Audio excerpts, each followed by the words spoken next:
નમસ્કાર. ભાજપ સરકાર હવે ગઈ. શક્તિસિંહ ગોહિલે કહ્યું કે અતિશય કરુણ ઘટના રાજકોટમાં બની છે. ગેમ ઝોનમાં આગ લાગવાને કારણે મોત થયા છે. સાચો આંકડો તો સામે આવશે, પણ મને માહિતી મળી છે તેમાં 30 વ્યક્તિઓના મોત થયા છે. મોતનો મલાજો પણ જાળવવો પડશે, પણ મને દુઃખ છે. અમૂલ્ય જીવનની રક્ષા કરવાનું કામ બંધારણ મુજબ ચૂંટાયેલી સરકારની જવાબદારી છે. રાજકોટ ગેમ ઝોનના અગ્નિકાંડ મામલે કોંગ્રેસ દ્વારા ગુજરાત સરકાર પર સવાલો ઉઠાવવામાં આવ્યા છે.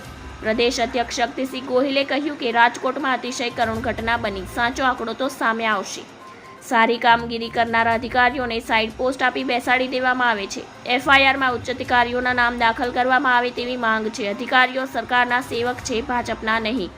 તેમણે આગળ કહ્યું કે સરકારી અધિકારીઓના નામ એફઆઈઆરમાં દાખલ કરો. પૂર્વ મેયર પ્રદીપ દૌડ પણ ટીઆરપી ઓરેનામાં ગયા અને ફોટો પણ છે. પૂર્વ મંત્રી અરવિંદ રૈયાણી સહિતના બીજેપી ટીમના નેતાઓ ગયા હોવાના પણ ફોટા છે. ધન્યવાદ. જય હિન્દ.